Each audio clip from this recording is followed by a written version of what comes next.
Network.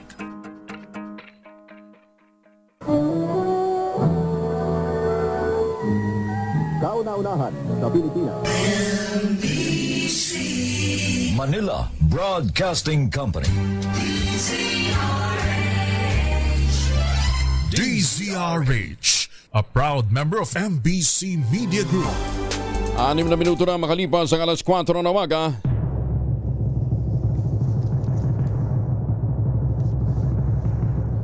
And the Golden Dove for Best Science and Technology Journalist goes to Angelo Palmones, DZRH. Ito na ang 28th KBP Golden Dove Awardee, Best Science and Technology Journalist, si Angelo Palmones sa Magandang Umaga, Pilipinas. DZRH, Magandang Umaga, Pilipinas, sa DZRH Radio, DZRH TV at DZRH Online. Kasama si Kuya Angelo Palmones. Magandang Umaga, Pilipinas. Lunes tayo ngayon, 25 ng Agosto 2025. Sa ulo ng ating mga balita, mahigit 273 million peso rockshed project sa Tuba Benguet. Tinawag ng Pangulong BBM na useless. Mayor Benji Magalong hinamon naman na dumalo sa House Probe. Pangulong BBM pangungunahan ng National Heroes Day sa libingan ng mga bayani. DILG inatasan na ilagay ang mga watawat ng Pilipinas sa public places. Konektadong Pinoy Bill, isa ng ganap na batas. District Engineer ng DPWH inaresto sa panunuhol ng 360 million pesos sa isang batang kongresista. National Heroes Day, magiging maulan. LPA sa Surigao, malaki ang tsansang maging bagyong Jacinto. Balita, bagong impormasyon. Kasama si Kuya Angelo Palmones. Magandang Umaga, Pilipinas. Kasama pa rin natin ang buong radyo natin FM nationwide, ang ating mga action radio station sa Luzon, Visayas at Mindanao. 91.7 BNFM Radio sa Cebu at 94.3 FM sa Jensan. Naimbag na bigat kada kayo amin sa ating mga suki dyan po sa Norte. Magandang umaga din po sa mga suki natin sa Visayas at Mindanao. May buntag, may ngaaga sa mga kuturan na. Buenos dias, Zamboanga. Sa detalye ng ating mga balita, magiging maulan ang pagunita ng National Heroes Day ngayong araw sa malaking bahagi ng bansa epekto ng low pressure area at southwest monsoon o habagat. Huling namataan ng LPA sa layong 430 kilometers east-northeast ng Hinatuan, Surigao del Sur. Inaasahang magdadala ito ng mga pag-ulan sa Visayas, Bicol Region, Northern Mindanao, Caraga at Davao Region, gayon din sa lalawigan ng Quezon. Magdadala naman ng kalat-kalat na pag-ulan at thunderstorms ang southwest monsoon sa Soxargen, Zamboanga Peninsula, Lanao del Sur, Maguindanao at Palawan. Makararanas ng maliwanas na panahon ng Metro Manila pero may mga kalapit na lalawigan din. May bahagyang maulap na paborin at pulong-pulong pag-ulan, pagulog at pagidlat. Samantala, ang bagyong Kajiki, ito yung dating bagyong Isang, nananatili sa labas ng PAR simula kahapon ng hapon. Huli itong namataan sa layong 1,075 kilometro sa kanluran ng Northern Luzon. Bagamat nasa labas na ng Philippine Area of Responsibility, ang bagyo, ang presensya naman ito ay nagpapalakas sa habagat na magpapaulan sa buong bansa. Samantala, malaki naman ang tsansa ng LPA sa loob ng PAR na maging isang bagyong Jacinto sa susunod na 24 oras. Ayon sa Pag-asa, patuloy nilang binabantayan ang naturang sama ng panahon. Kumikilos ito sa may bahagi ng Visayas at Mindanao. Inaasahang magiging tropical depression na Jacinto ngayong araw.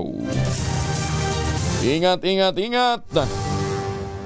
Kinakailangan pong iba yung pag-iingat dahil walang silbi ang marami sa ating mga flood control project. Patuloy ang paghahanda ng Office of Civil Defense sa mga posibleng pagulan sa bansa dulot ng habagat at LPA na nasa loob ng Philippine Area of Responsibility. Tawag na nito, nagkasana ang OCD ng Hybrid Interagency Coordination Meeting para ihanda ang gagawing response efforts kung kinakailangan. Inatasan na rin ang mga Regional Disaster Risk Reduction and Management Council manatiling alerto at makipag-ugnayan sa mga lokal na pamahalaan para sa preemptive measures. Bukod dito, nakapreposisyon na rin ang mga relief goods at emergency supplies sakaling pag-utos ang evacuation. Paalala ng OCD sa publiko, maging mapagmatyag, maingat, sumunod sa lahat ng ilalabas na abiso ng pamahalaan. Tinatayang aabot ng 26,000 individual ang napinsala ng pinagsamang epekto ng habagat at bagyong Isang. Sa tala ng Office of Civil Defense, mahigit sa 4,000 katao ang inilikas at kasalukuyang nananatili sa 3 evacuation center. Bilang tugon, ang bahagi naman ng OCD ng 1.6 million pesos na laga ng relief assistance gaya ng family food packs at non-food items sa mga apektadong pamilya. Bagamat nakalabas na ng bansa ang bagyong Isang, tiniyak naman ng OCD na nananatiling naka-heightened alert ang ahensya, lalo't may binabantayan pang low pressure area sa loob ng Philippine Area of Responsibility. Ay, magandang umaga ho sa ating mga LGU. Kailangan talagang i-ready natin ating mga kababayan. Paano ho naman yung inaasahan nating mga flood control project na mangangalaga sana sa atin sa panahon ng mga kalamidad. Yung mga slope protection pala, nilalaman lang bakal, nakakahiya. Sumiklab ang sunog sa bahagi ng PNP General Hospital sa Kamkrami, Quezon City pasado alas 10 kagabi. Inakyat sa unang alarma ang sunog at napula alas 11:19 na ng gabi. Patuloy pang inaalam ang sanhi ng sunog. Bagong balita, bagong impormasyon. Kasama si Kuyang Angelo Palmones. Magandang umaga, Pilipinas! 12 minuto na makalipas ang alas 4 ng umaga. Oy, sa mga mahilig uminom ng energy drinks, lalong-lalo na yung mga magja-jogging ng maaga, mataas ang posibilidad na magdulot ng atake sa puso at stroke ang labis na pag-inom ng energy drinks. Sa mga pag-aaral, lumalabas ng caffeine at asukal ng energy drinks na posibleng magdulot ng paglakas ng ating katawan. Medyo recharge tayo. Maaaring magdulot naman ng seryosong sakit, partikular na ng cardiovascular at neurovegetative system.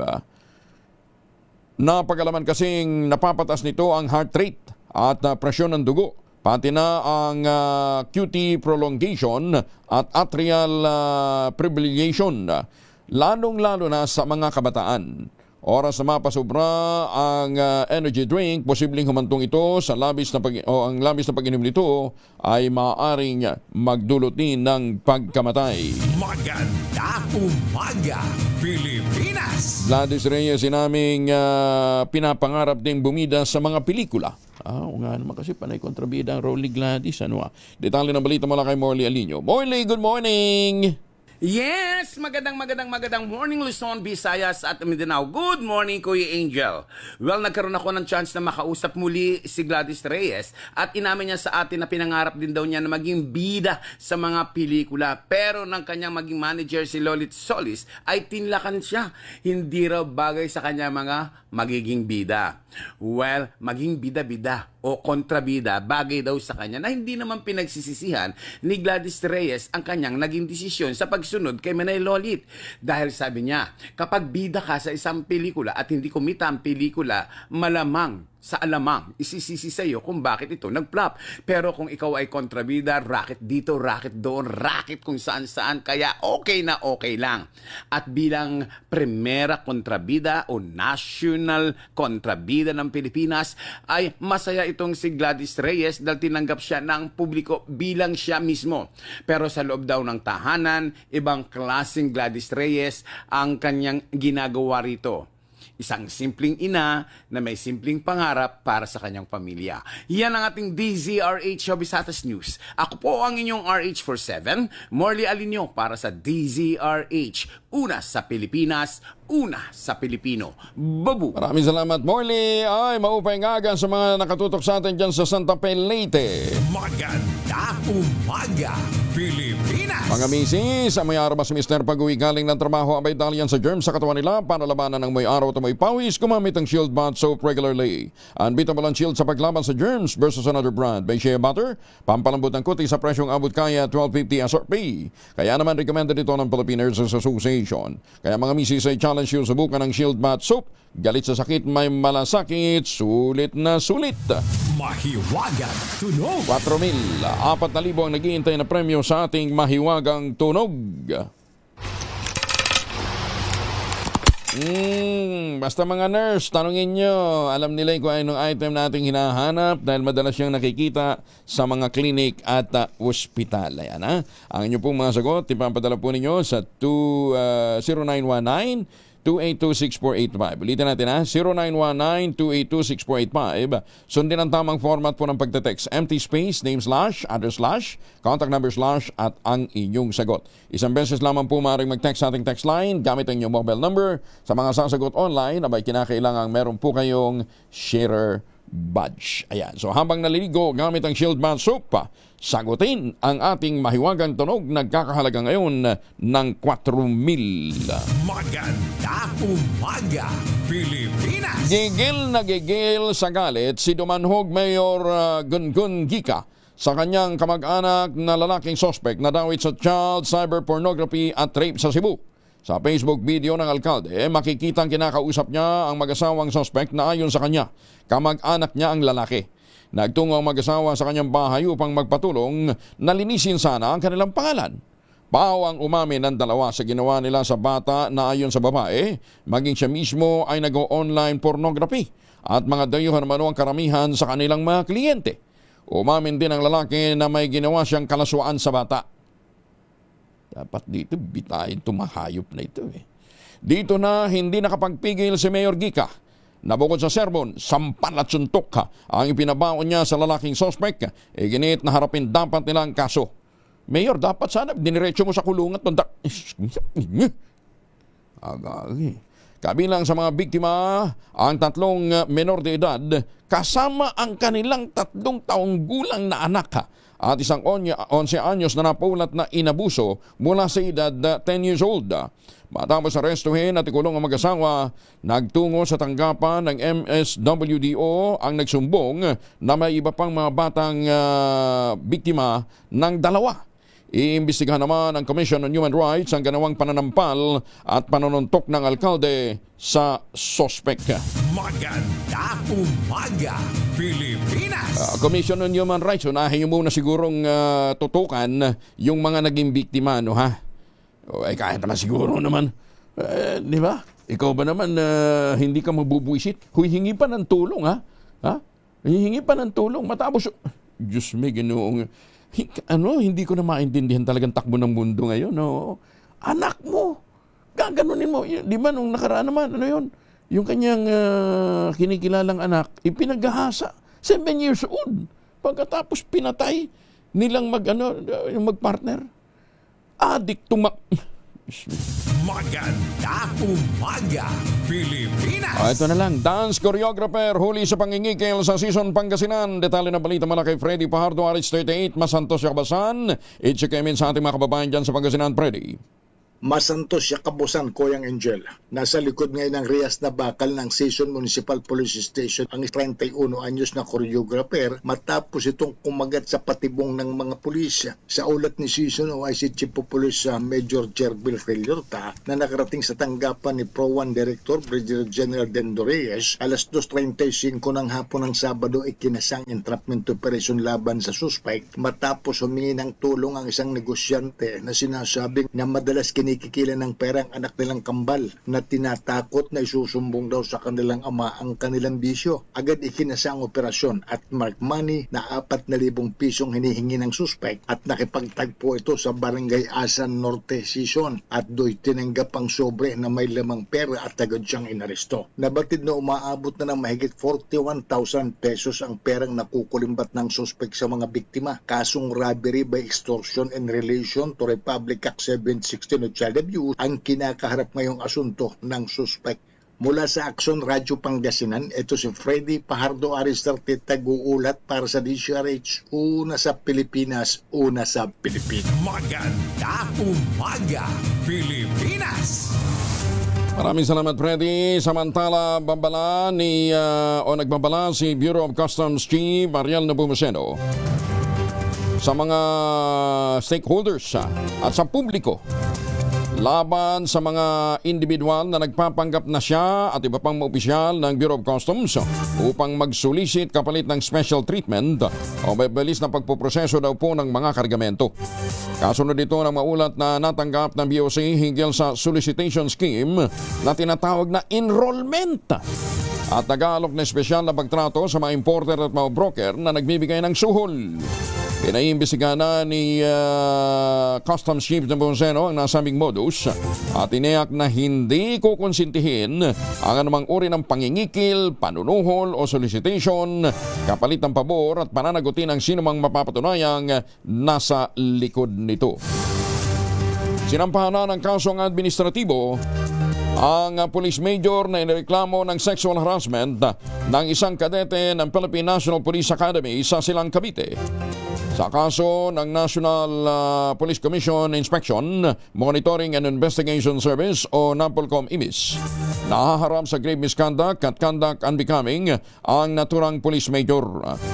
Sa investigasyon, lumabas na nilasing ng suspect ang kadete, hinubaran at ginawan ng kahalayan.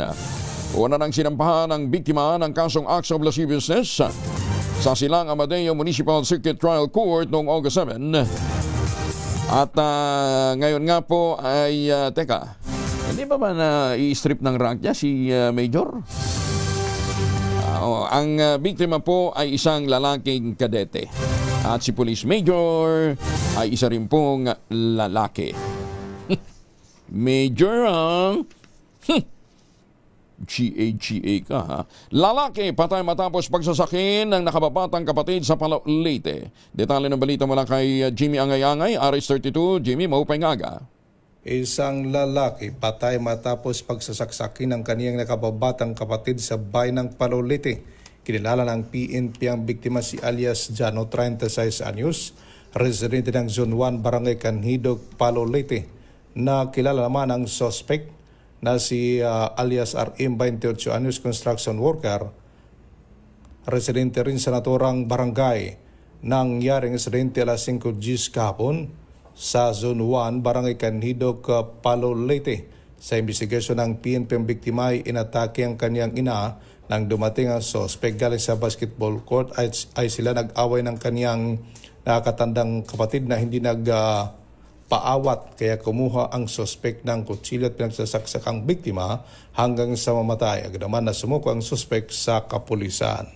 Mula dito sa DYVL Action Radio Tacloban, ito si RS32 Jimmy Angay-Angay para sa DZRH. Una sa Pilipinas, una sa Pilipino. Daghang salamat Jimmy. Samantala, Barangay Kagawad naman at dalawang iba pa arestado sa drug bypass operation sa Davao City. Detalye ng balita mula kay June Soter. May buntag ni mo, June.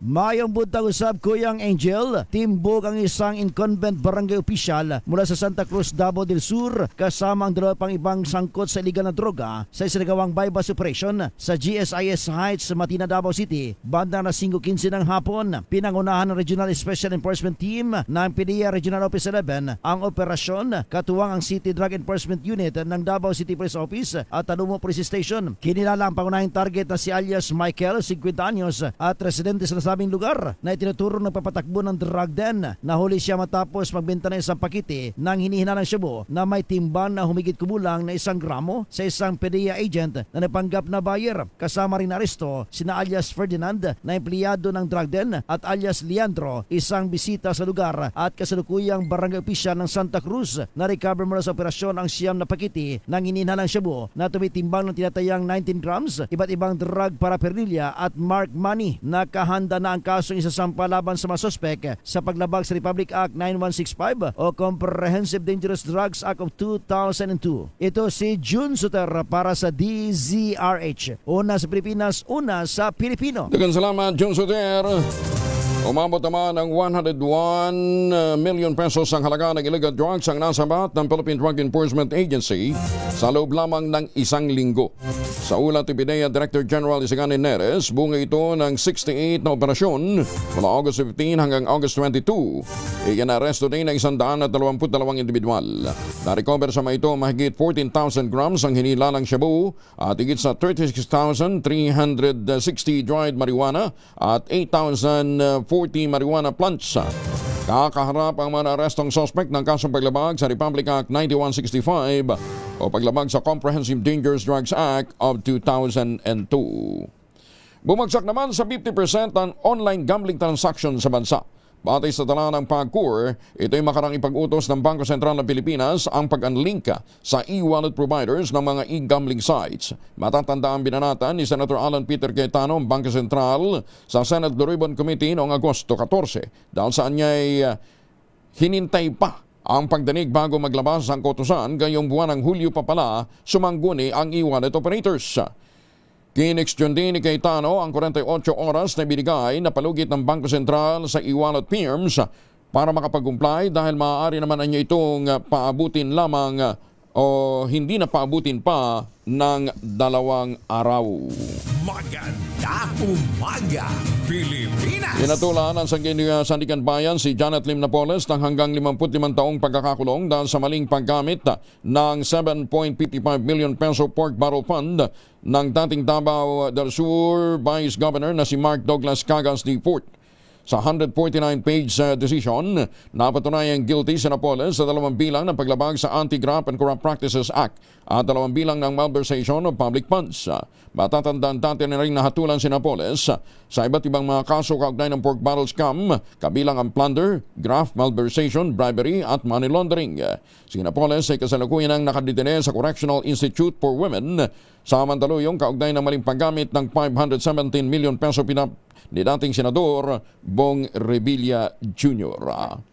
Si Napoles nakakulong, ang kanyang mga kasabwat nahalal. Maganda umaga, Pilipinas! Oy, good news tayo sa mga nursing graduate, ha? Libre ang review para sa mga underboard nursing graduates na kukuha ng board exam. Sa ilalim ng Special Nursing Review Program ng Department of Health, maaari na silang mag-apply bilang Clinical Care Associate sa mga ospital ng DOH habang naghahandang maging lisensyadong nurse. Maaari mag-submit ang application hanggang September 5 sa pamamagitan ng pagpunta sa pinakamalapit na DOH hospital, makipag-ugnayan sa chief nurse nito o sa Center for Health Development at makikipag-ugnayan din sa training specialist. Para sa iba pang mga detalye, kaugnay ng libreng review program, maaaring bisitahin ang CCA at doh.gov.ph. Ulitin natin, ha? CCA, small letters po yan, at doh.gov.ph. Ayan, ha? Para ho sa mga gustong mag-avail ng libreng review para po sa nursing board exam. Aktibong pakikialam ng mga LGU sa mga infra projects ng kanilang nasasakupan na isibalik ng Pangulong BBM. Detalye ng balita mula kay Romy Gonzales na imbag na bigat, Romy. Hangad ni Pangulong Ferdinand Marcos Jr. na ibalik ang sistema na may aktibong pakialam ang local government units sa pagkukumpuni ng infrastructure project sa kanilang nasasakupan. Ayon sa Pangulo, dati ang sistema kapag may project sa isang lugar, nagkukonsulta sa local government, hindi lang kapag may malaking project. Anya, may konsultasyon mula barangay hanggang munisipalidad, tuloy-tuloy sa lalawigan. Iniheg ito ni Pangulong Marcos matapos ang sinagawa nitong inspection sa slope protection project sa Cannon Road. Binigyan din niya na wala nang magagawa ang local government kapag nakumpleto ra ang isang proyekto sa kasalukuyan na kalakaran, hindi na nasusunod ang mga unang patakaran at wala magagawa ang local government unit kung may depektibo ang proyekto. Kapag natapos ang project, dati ay may acceptance ang LGU. Tinanggal na ito, anya, kung may inspection sila, ay wala na silang magagawa. Samantala, sinabi ni Pangulong Marcos na ang hindi madadaan ang rockshed project sa general public sa bahagi ng CAM6 sa Cannon Road ay nakabawas sa 35% sa kabuhayan ng mga residente sa Cannon Road. Delimitahan ang Cannon Road sa mga residente dahil sa banta ng land at rock slides sa kahabaan ng makasaysayang lansangan. Bukod pa ito sa pagkapinsala sa bungad ng rockshed na pininsala na malaking pagguho ng lupa at bato mula sa kabilang bahagi ng kalsada na sumira sa konkretong pavement na naging sanhi ng pagguho ng bahagi ng kalsada. To si RH41 Romy Gonzales para sa DZRH. Una sa Pilipinas, una sa Pilipino. Maraming salamat, Romy. Diyos na Gina. At sa kaugnay na balita, galit naman ang naramdaman ng Pangulo pagkatapos na magsagawa ng inspeksyon sa nasirang rockshed sa kahabaan ng Kinon Road sa Tuba, Benguet. Useless ang naging bulalas ng Pangulo. Naitayang concrete rockshed tunnel unang quarter ng taong ito, ngunit matapos ang malakas na pagulan noong Hulyo, dulot ng nagdaang bagyong Krising, Emong at Dante at Habagat, labis itong napinsala ng landslide at pagguho ng malaking parte ng pundasyon na kinatatayo nito dahilan upang hindi na ito mapakinabangan. Ubod ng hina, hindi trabaho ng maigi. Ganyan inilarawan ng Pangulong BBM ang kalidad ng protection wall na sana'y pipigil sa pagkauka sa ilalim ng tunnel mula sa paggalaw ng lupa. Labis na nanghihinayan ng Pangulo sa laki ng halagang ginastos ng gobyerno sa proyektong ito at higit na mas malaki ang halaga na kakailanganin para naman sa pagpapaayos pa nito. Ayon sa lokal na pamahalaan, 35% ng kanilang hanap buhay ay apektado dahil sa hindi mapakinabangang proyekto ng DPWH. Ayon sa Pangulong BBM, isa sa mga nakagugulat na nadiskubre niya ay walang konsultasyon ang proyekto sa LGU. Nag-push through ang kontraktor ng proyekto nang walang approval ng lokal na pamahalaan ng Tuba, Benguet. Nalaman na lamang nila na nagsisimula na ang konstruksyon. Nakambang magsampa ng economic sabotage sa sinumang sangkot sa mga palpak na proyekto ang pamahalaan ay sa Pangulo. Kasama ng Pangulong Marcos sa pag-inspeksyon si Baguio City Mayor Benjamin Magalong na pangunahing nagsusulong ng third-party audit sa nasabing proyekto. To inspect some of these problematic again flood control projects. I think you can see for yourself na talagang hindi trinabaho ng mabuti ito dahil yung ginawang slope protection supposedly dito ay bumigay agad. Sinama, pati yung slope protection na dapat na nandyan na hindi ginawa ay bumagsak dito, mabigat, nasira yung kalsada. Ngayon, nakita ngayon namin yung erosion sa ilalim ng kalsada, which is the most important part, ay wala na-erode na dahil yung ginawa nilang protection wall ay ubod ng hina, ubod ng liit. Maganda umaga, Pilipinas! At ang sabi po ni Secretary Benoan, feeling niya may tiwala pa sa kanya ang Pangulong BBM. Mahiya naman kayo! Mas company paniwala ang resulta ng investigasyon kaugnay ng anomalyang flood control projects kung independent fact-finding body ang bubuuin ng Pangulong Bongbong Marcos. Ayon kay Diego Magpantay, presidente ng Citizens Crime Watch, hindi may iwasang magduda ang publiko kung Senado o kaya ang Kamara ang mag-iimbestiga dahil marami sa kanilang kasamahan ang umano'y sangkot sa naturang usapin. Mainaman niya kung ipapaubaya na lamang ng Pangulong BBM sa DPWH sa ilalim ng kanilang Bureau of Equipment ang pagtapos sa mga proyektong pinondohan sa ilalim ng 2025 National Budget. Iginiti Magpantay, handa silang ibahagi sa dalawang kapulungan ang kanilang ginawang investigasyon sa ilalim naman ng Bantay Public Works. Ang aming pong rekomendasyon kay Pangulo para po maalis po itong mga turuan na ito, ang flood control program o flood control projects na natitira ngayon po 2025, DPWH na lang po ang mag-implement. Pagkat ang DPWH naman po, meron silang Bureau of Equipment na kumpleto po ng gamit. Para isa na lang po ang ituturo natin, isa na lang po ang sisisihin natin. Tiniyag naman ng Pangulong Bongbong Marcos na hindi siya aalis ng Malacanang hanggat hindi nare-resolba ang problema sa flood control sa bansa. Nakaramihan ay kagawaan ng kasalukuyang namumuno sa DPWH. Ang pahayag ay kasunod ng pag-inspeksyon ng Pangulo sa rockshed project sa CAM6 Kinon Road sa Tuba, Benguet. Ipinunto pa ng Pangulong BBM na ang aberya sa naturang infrastruktura, kabilang ang gumuhong slope protection ito at ang erosion sa ilalim ng mismong kalsada. Maituturing itong economic sabotage, lalo tinatayang aabutin ng 500 milyong piso na naman ang kakailanganin para ayusin ang anyay walang kwentang proyekto na una ng pinondohan ng 260 million pesos. So how can you tell me that it's not economic sabotage? This is 260 million project. Useless. Parang tinapon mo yung pera sa ilog. Useless. To correct this will cost double that. That's my top of the head estimate. Isang leader naman ng Kamara de Representantes ang nanawagan kay Baguio City Mayor Benjamin Magalong na ilantad sa isang sagwang na investigasyon ng Kongreso ang kanyang mga alegasyon hinggil sa irregularidad sa flood control projects at ilabas ang kanyang mga ebidensya upang lumabas ang katotohanan. Iginiit ni House Deputy Speaker at Zambales Representative J. Kung Hun ang kahalagahan na mailabas ang ebidensya kaugnay ng mga alegasyon upang maiwasan ang haka-haka at maprotektahan ang mga whistleblower at ang mga madadamay sa alegasyon na wala namang kinalaman. Sinabi pa ng mababatas ang daang Kamara na tumanggap ng testimonya, suriin ang ebidensya bilang bahagi ng tungkulin nitong magbalangkas sa batas at ang pinakamalaking kontribusyon na may bibigyan ni Magalong magharap at magpatunay ng kanyang mga alegasyon sa pagdinig ng Kamara. Nauna nang sinabi ni Deputy Speaker Yasel Balindong ng Lanao del Sur at Deputy Majority Leader Zia Alonto Adjong ng Lanao del Sur na insulto naman sila sa paggamit ni Magalong ng terminong moro-moro upang siraan ang nalalapit na investigasyon ng Kamara hinggil sa flood control project dahil bagamat na karaniwang ginagamit ito upang tukuyin ang isang huwad na palabas.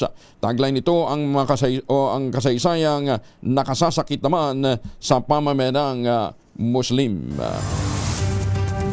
Isang district engineer ng Department of Public Works and Highways ang inaresto sa Taal, Batangas matapos natangkang manuhol kay Batangas 1st District Representative Leandro Leviste. Pinaresto ng batang kongresista ang district engineer nang suhulan siya nito nang hindi daw siya isama sa investigasyon kaugnay ng peking proyekto at substandard na konstruksyon sa kanyang distrito. Naganap ang insidente sa poblasyon Taal, Batangas noong Biyernes.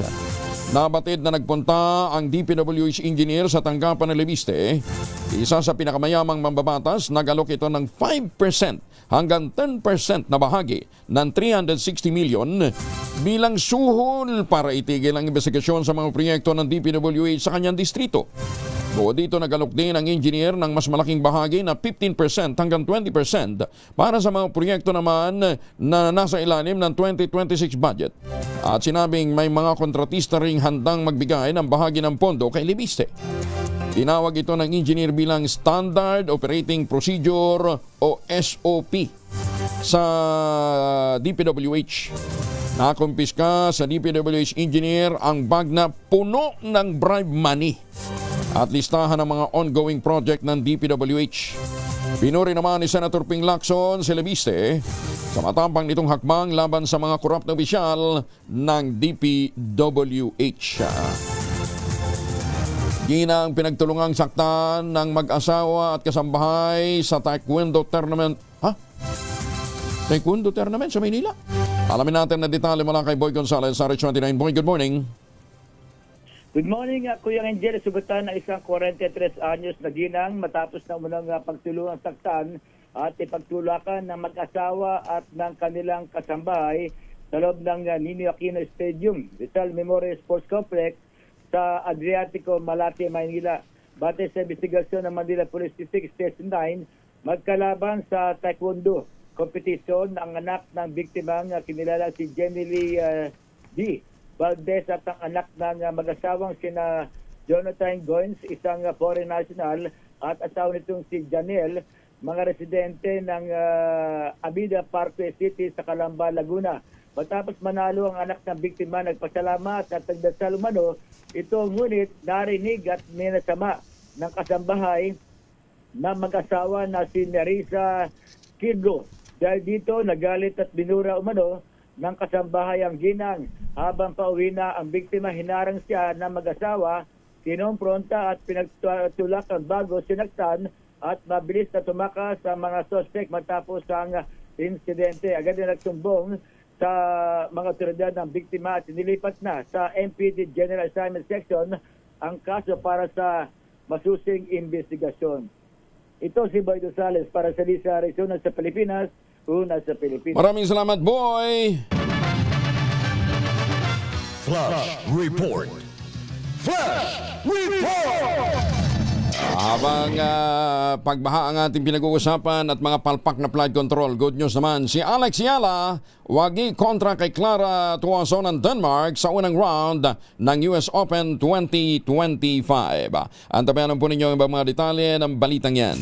Maganda umaga, Pilipinas! Mga mamis, pwede ho tayong mag-laundry dito ha. Kunot na ako kapag makapit, madikit at malupit ang mancha, all you need is pride. Ba't mapahirapan ang self-con sa pride? Easy at worry-free naman ang laundry. Sa triple stain away formula, tanggal ang matitindi mancha based on test sa chocolate, mud, and salmon cotton. Gawa po ito ng ACS.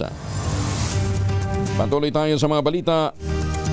Labi ni sa katao nakagat ng asong ulol. Nako! May nakagatin itong kambing at baboy. Nangyari po yan sa Hermosa, Bataan. Detalye ng balita mula kay Danny Kumilang. Danny, good morning. 11 individual ang nakagat na nagwawalang asong ulol sa loob ng Hermosa Ville, housing kabilang ang alagang baboy at kambing sa bayan ng Hermosa, Bataan. Ayon sa ulat, matapos ang insidente ng pangangagat na natanggap ni Hermosa Mayor Ann Adorable Inton, ipinadala niya kaagad sa lugar ang mga tauhan ng lokal na pamahalaan sa pangunguna ni Municipal Executive Assistant Luz George Samaniego, kasama si Bing Mangulabnan mula sa Department of Agriculture, Municipal Veterinarian Dr. Erica at mga kawani mula sa RHU at kabilang ang isang midwife at mga barangay health worker upang magbigay ng agaran tulong sa mga nakagat na biktima. Batay sa ulat sa social media ng Hermosa LGU, agad na sinuri ang ulo na nasabing aso at nabakunahan naman kaagad ang lahat ng nakagat. Dahil sa insidente, bawat household sa lugar binigyan na ng libreng panali ng kanilang mga alagang aso. Samantalang nagpahayag ng pagpapaalala si Mayor Ann Inton sa mga may alagang aso na itali at alagadang maayos ang kanilang mga alaga. Gayon din ang regular na pagpapatingin sa veterinary office upang maiwasan ang ganitong insidente. Danny Kumilang, RH37, DCRH, una sa Pilipinas, una sa Pilipino. Maraming salamat, Danny. Maya pa ba kay kayungan sa ating mga kababayan dyan po naman sa Pampanga. Naalarma naman si Senator Bongo ang chair ng Senate Committee on Health nang kumpirmahin ng committee sa committee hearing ang pagtaas ng kaso ng leptospirosis. Epekto ng mga pagbaha sa harap ng sunod-sunod bagyo at habagat sa bansa. Nagbabala si Senator Go hinggil sa epekto ng pagbaha sa mga public area at nagyan din ang strain na inilalagay sa mga government hospitals sa pagdagsa ng mga pasyente.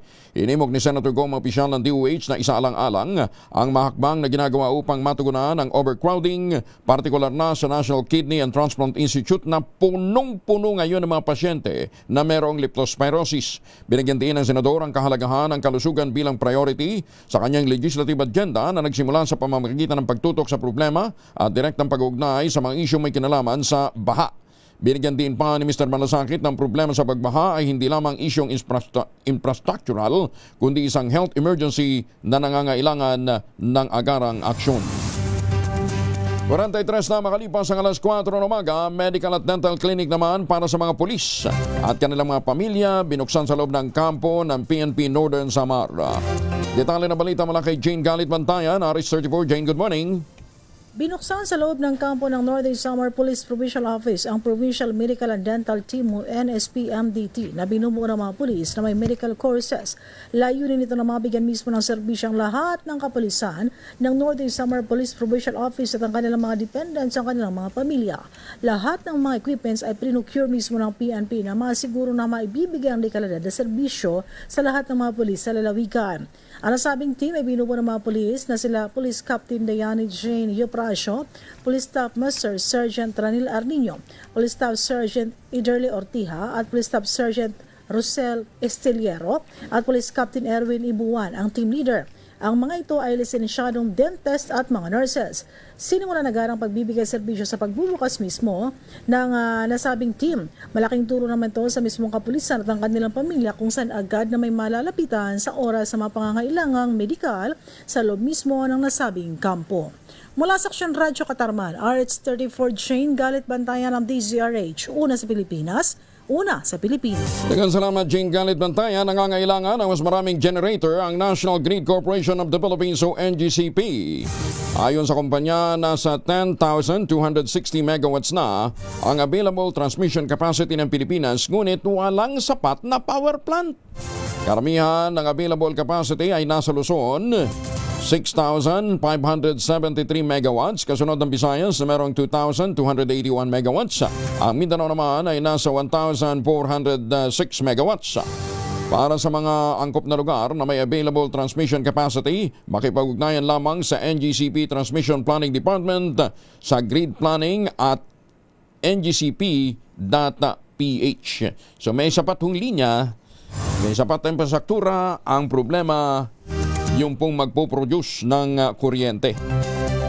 Nagbigay pugay naman si Senator Bongo sa mga medical technologies na tinawag niyang silent yet steadfast pillars ng ating healthcare system sa ginanap na 17th Mindanao Regional Conference of Philippine Association of Medical Technologies o PAMET.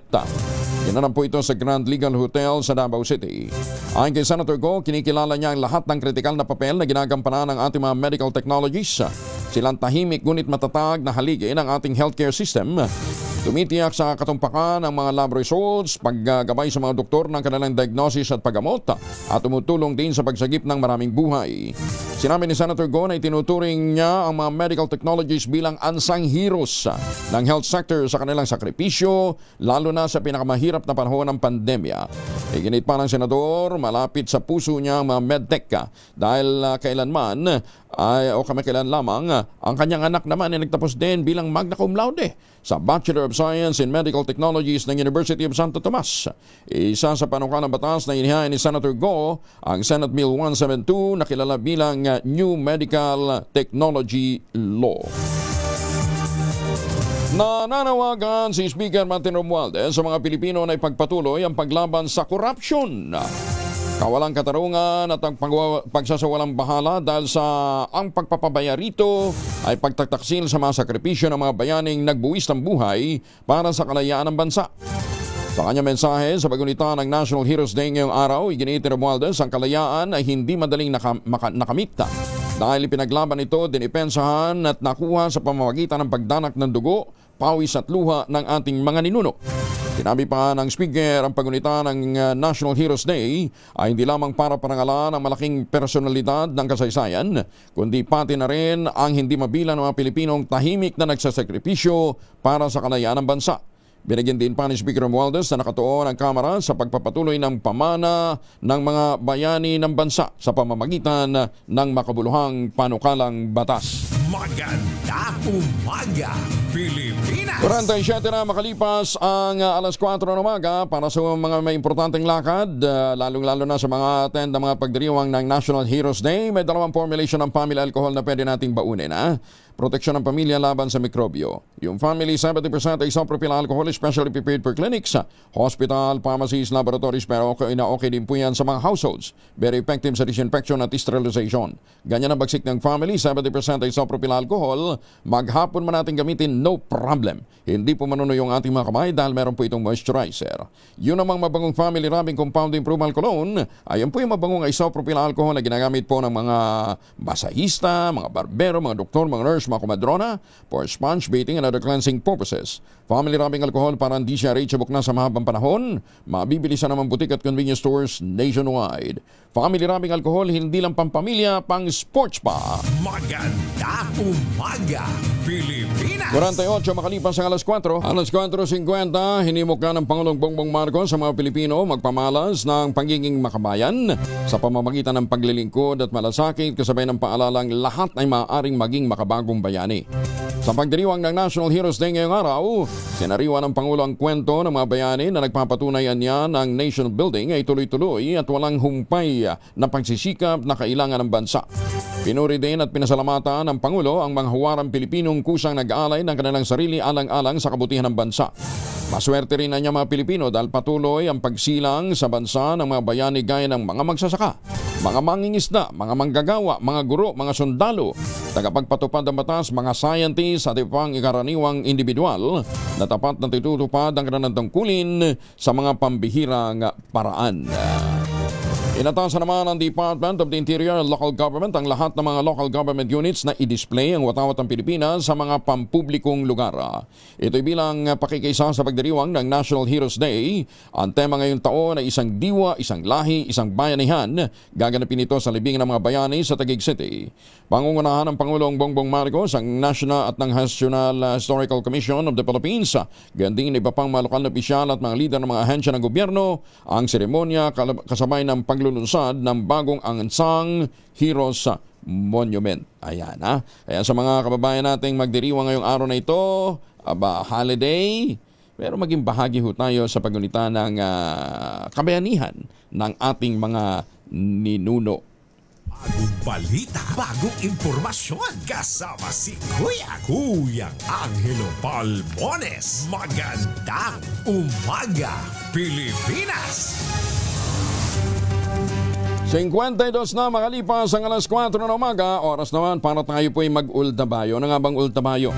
Ang ultabayo po ay postbiotic with Lactococcus lactis strain plasma na ito po ay gumaan sa mahabang clinical trial sa Japan. Ha? Hindi testimonial, hindi kwentong kutsero, kundi human clinical trial. Pero ang sabi ho ng mga dalubhasa at least mga isang oras bago matulog, 2 kapsula para mas ma-enjoy ho natin ang mga benepisyon dala po ng ultabayo. Ang bawat kapsula ng ultabayo ay nagtataglay ng 50 billion cells ng Lactococcus lactis strain plasma. Kaya po naman napaka-potent po nito na pagpasok po sa ating katawan na itataboy po nito yung mga toxins na pumasok sa ating katawan habang tayo po ay natutulog, kung kaya't napapanambalik nito ang sigla ng ating immunity. Ilan lamang yan sa mga benepisyo ng ultabayo na katutulong para ma-achieve natin ang magandang tulog. Siyempre, pagka magandang tulog, magandang gising. Kung may mga concerns po tayo, mag-text lamang sa 0931-033-2871. Ulitin natin ha, 0931-033-2871. Ang ultamayo po ay rehistrado sa Food and Drug Administration, halal certified. Available po ito sa Southside Drug, Mercury Drug, HB1 Fast Pharmacy, John's Pharmacy, Amesco Drug, Curamed at ilan pang mga pangunahing butika. Ang ultamayo po ay hindi gamot at hindi dapat gamiting panggamot sa anumang uri ng sakit. At doon ho sa mga gusto pang mag-avail ng 10% discount, matik yan. Kapag kayo'y bumili sa ultamayo.shop, tingnan po ninyo yung QR code. Pagkatapos i-click po yan, gamitin po ninyo yung code na Kuya Angel, matik yan. 10% discount. Nasa 76% na ang sand placement at dredging sa ginagawang 360-hectare reclamation project ng SM Prime, katuwang ang lokal na pamahalaan ng Pasay City. Ayon kay SM Prime Chief Finance Officer John Naipeng-ong, 25 billion pesos ang pondong inilaan ng SM Prime para sa naturang reclamation project at 20 billion pesos na budget nito ang nagamit na. Target nilang matapos ang proyekto bago matapos ang 2025, kung saan ang bahagi nito ay pagtatayuan ng ospital, paaralan, universidad, museo at convention center. 2019 na makatanggap ng Go Signal ang SM Prime para mula sa lokal na pamahalaan ng Pasay para ipagpatuloy ang nasabing proyekto. Magandang umaga, Pilipinas! Ganap ng batas ang Konektadong Pinoy Act. Ayon sa Palace Press Officer na si Claire Castro, ito'y makaraang mag-lapse into law ang naturang panukala kahapon po yan, August 24. Layo ng Konektadong Pinoy na gawing regional ICT powerhouse ang Pilipinas sa pamamagitan ng pagpapalawak ng internet access sa bansa, pagpapabilis ng licensing process para sa internet service providers. Bagamat isa ng batas na ikinakaalarma naman ng ilan ang posibleng banta nito sa regulasyon at cybersecurity. Pagtitiyak naman ng DICT, sisiguraduhin ng ahensya na protektado ang bansa at ang mga consumer at may access ang publiko sa ligtas, abot kaya at maaasahang internet. Problema sa mabagal na internet matutugunan. Kasunod nga po ng pagsasabatas ng Konektadong Pinoy Act ayon kay Senator Alan Peter Cayetano. Detalye na balita mula kay Raymond Datpa sa RS28. Raymond, good morning. May good news sa mga kababayan natin na nagre-reklamo dahil sa mabagal na internet access. Matutugunan na ito matapos maging batas ang Konektadong Pinoy Act na isinulong ni Senador Alan Peter Cayetano bilang dating chairman ng Senate Committee on Science and Technology noong 19th Congress. Tinawag ni Cayetano na game changer ang batas na ito dahil pakikinabangan ito ng lahat ng ating mga kababayan kasama na ang mga overseas Filipino workers o OFWs. Layunin ng batas na pataliin ang pagpasok ng mga bagong internet service providers para mas dumami at bumaba ang presyo nito. Dahil dito ay mas mailapit na ang serbisyo ng gobyerno sa taong bayan sa pamagitan ng mas mabilis, abot kaya at murang internet connectivity. Para naman kay Senador Amy Marcos na kabilang sa nagsulong ng Konektadong Pinoy Act, garantisado ng mas mababang presyo at mas magandang serbisyo ng internet sa bansa. Panahon na para tapusin ang mabagal, mahal at pahirap ang internet sa bansa. Hindi na ito dapat maging pribilehiyo ng iilan, kundi serbisyo na para sa lahat. Giit ni Senador Amy, wala nang batang mahuhuli sa klase, wala nang OFW ang mapuputol ang tawag at wala nang negosyo mapag-iiwanan dahil lang sa mabagal na internet. Ito si RH28 Raymond Dadpas para sa DZRH, una sa Pilipinas, una sa Pilipino. Maraming salamat Raymond. 57 makalipas ang alas 4 ng umaga. Nagpahayag naman ng buong suporta si Speaker Ferdinand Martin Romualdez sa pagsisikap ng Department of Information and Communication Technology na makamit ang 100% internet connectivity para sa lahat ng pampublikong paaralan sa buong bansa bago matapos ang 2025. Sinabi ng Speaker na mahalaga ang pagkakaroon ng internet connection sa mga pampublikong paaralan sa pagsasara ng digital gap at makamit ang transformation ng sektor ng edukasyon alinsunod sa vision ng Pangulong Bongbong Marcos Jr. Ginawa niyang pahayag matapos na ihayag ng DICT Secretary na si Henry Ruel Aguda, 78% na sa mga pampublikong paaralan ay nakakonekta sa internet. Ngunit may tinatayang 12,000 na mga pampublikong paaralan, karamihan na sa mga geographically isolated and disadvantaged areas o GIDA area ang wala pang akses. Sa kanyang talumpati sa Philippine Chamber of Commerce and Industry Makati City, sinabi ni Aguda na determinado naman ang pamahalaan na palawakin ang saklaw ng National Fiber Backbone o NFB project na tinatayang makikinabang ang mahigit kumulang sa 17 million Pilipinos. Binigyan din ni Romualdez na lampas sa usaping teknolohiya ang inisyatibang ito sapagkat bahagi ito ng pangitain ng Pangulong Bongbong Marcos para sa isang digital at inclusive Philippines kung saan ang pagiging konektado ay magbubukas ng pinto sa dekalidad na edukasyon, mas maayos na serbisyong publiko at mas malawak na oportunidad na pang-ekonomiya. Binisita naman ni Agriculture Secretary Francisco Chulaurel Jr. at Camarines Sur Governor Luis Raymond Villapuerte ang nagpapatunay na konstruksyon ng 500 million peso cold storage facility, ang pangunahing infrastructure project ng Department of Agriculture na inaasahang magpapaganda sa seguridad ng pagkain, makapagbibigay ng trabaho, makapagpapasigla sa agri-investment at magpapalakas sa kita ng mga magsasaka sa Bicol at kalapit na probinsya. Sinabi ni Laurel na meron itong solar power system upang makatipid sa gastusin ng kuryente. Merong blast freezer at processing, gayon din ang packaging area upang suportahan ang value-adding services ng ating mga magsasaka.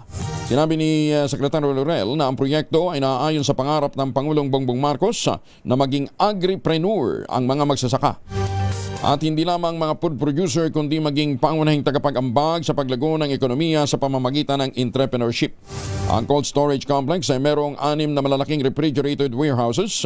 Ang bawat isa ay may kakayang mag-imbak ng tinatayang 224 tons ng produktong agrikultura. May kabuuang kapasidad na hindi lalampas sa 1,300 tons ang pasilidad din ni disenyo upang magsilbi hindi lamang po sa Camarines Sur kundi sa ibang bahagi ng Bicol.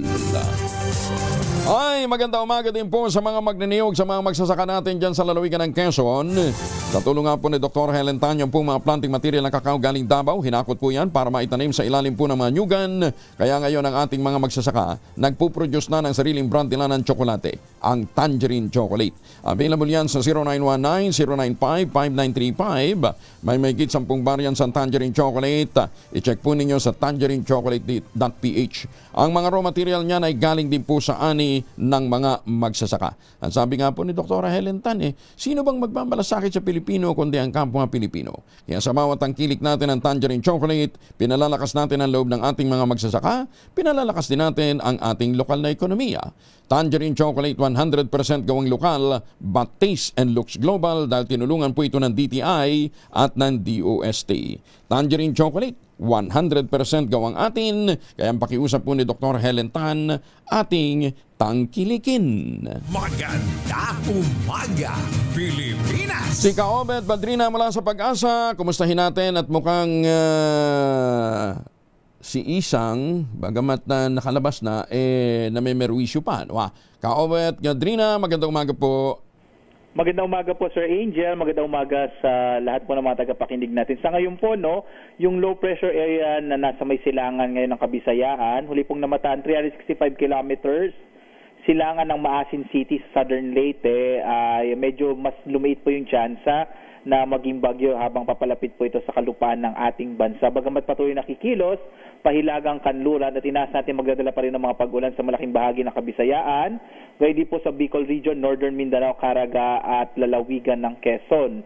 Samantala, yung hanging habagat or southwest monsoon na may magdadala rin ng mga pag-ulan sa Zamboanga Peninsula, Occidental Mindoro at lalawigan po ng Palawan. Dito sa Metro Manila at sa nalabing bahagi ng ating bansa, bagyang maulap hanggang sa maulap na kalangitan na may mga pag-ulan po ng mga localized thunderstorms. Gayong naranasan natin kahapon dito sa Metro Manila po, posible pa rin mangyari yun sa araw na ito. Bukas, pasukan na naman po sa trabaho, opisina at eskwelahan.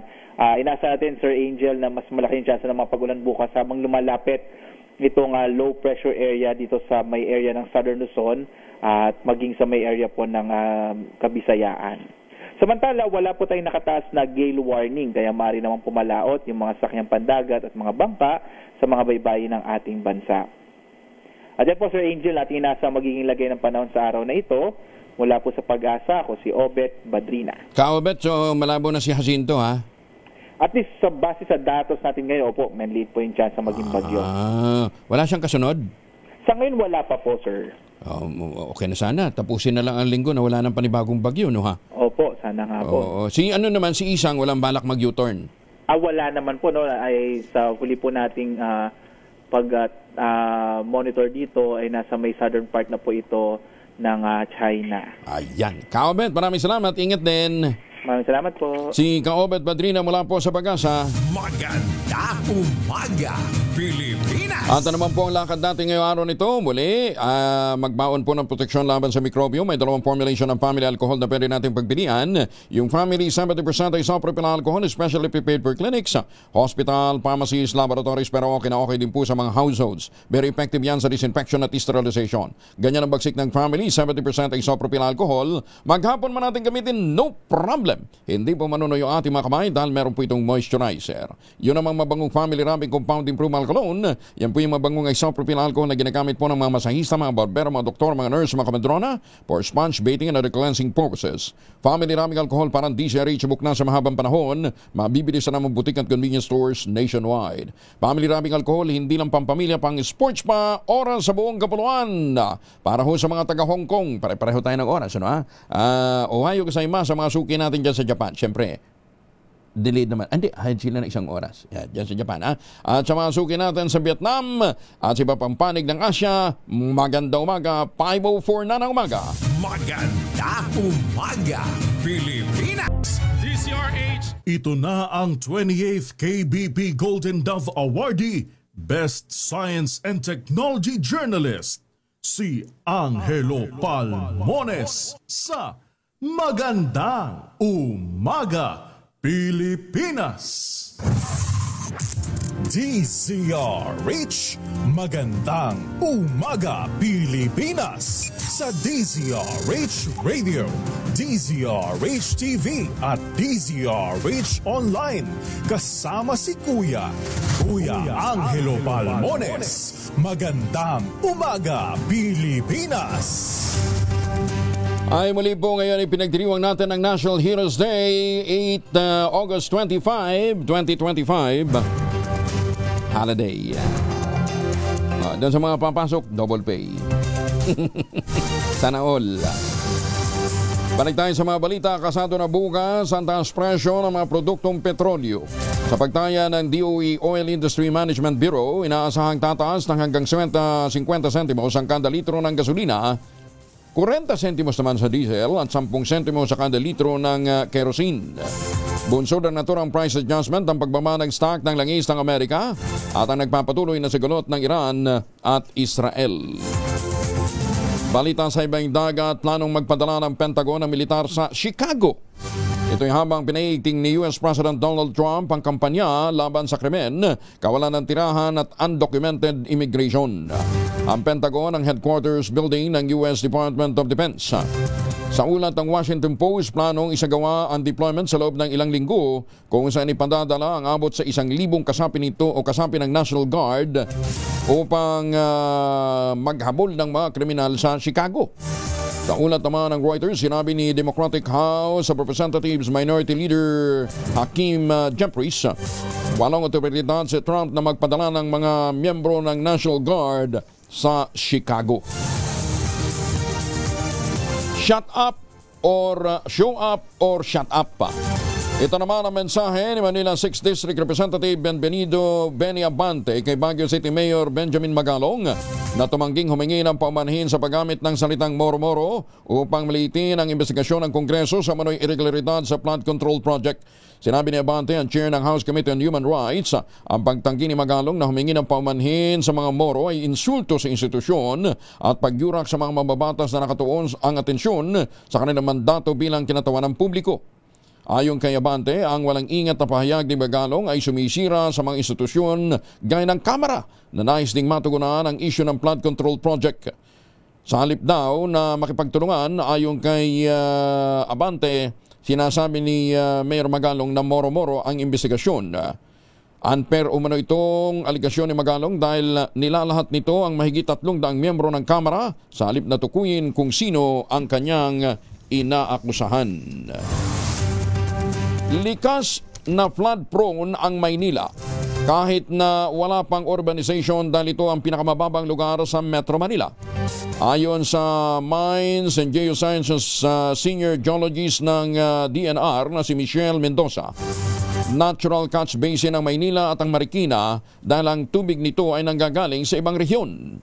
Particularly yung Manila and Marikina are catchment basins. Ibig sabihin, lahat ng tubig na nanggagaling sa mga upstream areas, dun sa mga matataas na lugar surrounding the Metro Manila or the National Capital Region, dito po bumabagsak sa Metro Manila.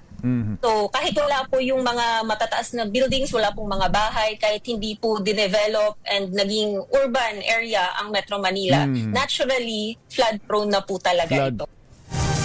Inatutuhanan din ni Mendoza ang mga agam-agam na posibleng malubog ang Maynila dahil sa anyay ilang factors na saninaman ang pagtaas ng sea level.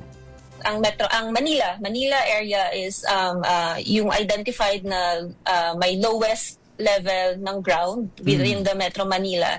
And yung sinasabi nga po nila na Manila is sinking. So based din po sa studies namin, yes, it's true. Since marami na pong nag-contribute na factors dito sa pagtaas ng sea level and yung kumbaga parang pagbaba nung kumbaga mas bumaba dun sa normal sea level, yung level nitong Manila area.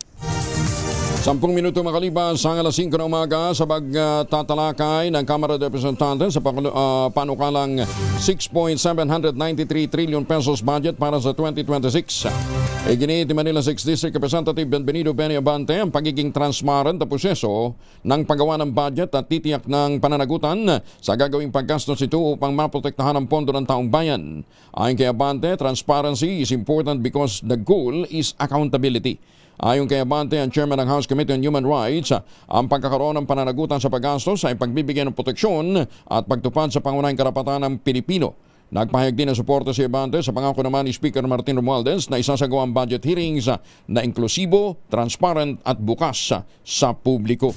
Maganda umaga, Pilipinas! Nananawagan ang nagkaisa Labor Coalition para sa agarang investigasyon ng umano'y malawakang korupsyon sa flood control project. Itinutulak ng grupo ang pagbuo ng isang independent fact-finding body na may partisipasyon ng publiko at may kaukulang ahensya ng gobyerno katulad ng DOJ, ng NBI at ng CIDG. Igit ng nagkaisa sa halip na mapunta sa palpak at ghost control projects, mas mainam na ilaan na lamang ang bilyong pondo para sa trabaho, pabahay, paaralan, ospital, social benefits ng mga manggagawa katulad ng PhilHealth at SSS. Isinusulong din ng grupo ang pagkakaroon ng partisipasyon ng mga kinatawan ng mga manggagawa sa investigasyon ng mga proyekto ng pamahalaan, gayon din ang pagpapatupad ng electoral reforms upang matigil na ang katiwalian. Hinimok naman ni dating Public Works Secretary Babe Singson ang Pangulong Bongbong Marcos na panagutin ang mga district officers na tumatanggap ng kontraktor ng flood control project.